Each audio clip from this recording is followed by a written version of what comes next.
which is a small sports pavilion that has been built in Mickleham on the land of the Wurundjeri, and we acknowledge the traditional owners and their elders past, present and emerging. So this project is in Hume City Council. If you go to Glenroy Station, you're about halfway there. So this is a new suburb that's been developed in the north of Melbourne. It was described by the ABC as the fastest growing suburb in Australia a few years ago. So this is what it was like in 2012, 2015, starting to grow, Mickleham 16, 17. And then we've suddenly got the sports fields at the upper part of the page there, so that's where we end up. We were engaged by Hume City Council in 2021 to design a pavilion for this sports ground. This is what it was like pretty much when we started our design process. We get given a pad. We had to put this pavilion in the sort of the middle of this what's called an active open space, which is a really fantastic development, but unfortunately it arrived 10 years after the houses were built. So we put our pavilion in this pad that was given to us by the developers. Hume Council were our client, but they then work with the developers. So everything is pretty much a fait accompli when we start. We have to build within this area. We chose a square shape so that we could have like a hub, because this building has to service the entire complex. And there's the extent of our pad that we had to stick within. Our building then comprised change rooms. Basically, it's a glorified change shed with some storage areas, and then there is a social room as well. So we divided into sort of boxes within the box, which then feed out to the different ovals, the tennis area, the car park, and then all the other activities.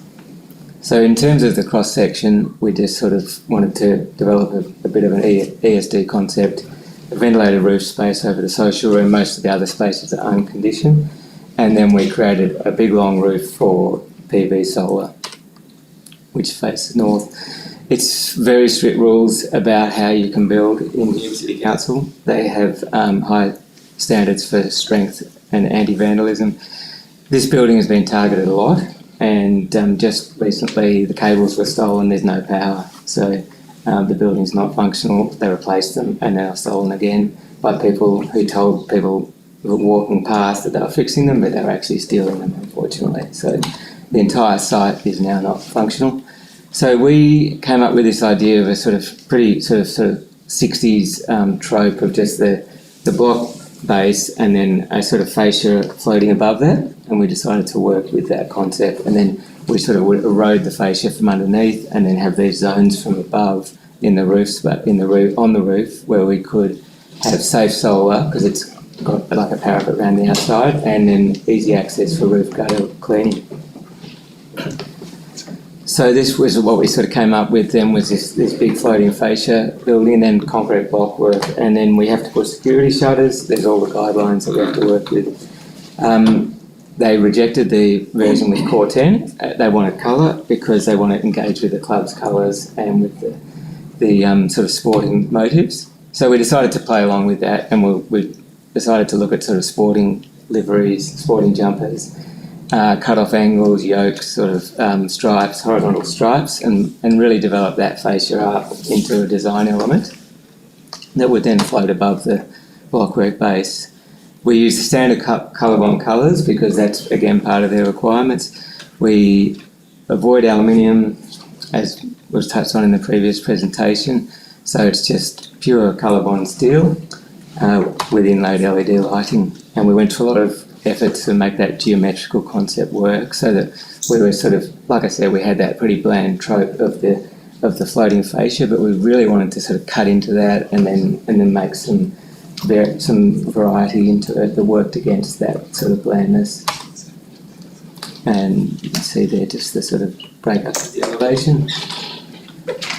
This really, I know we shouldn't talk about cost, but we have a big problem with working on these projects, is that we have to keep the cost well below 3,000 a square metre, which is pretty impossible these days. And the problem we have is that the council likes to otherwise go to modular builders and D&C builders. They're convinced that they will deliver those rates, whereas they're not as confident in architects' ability to do that. So we have to really work hard to do that.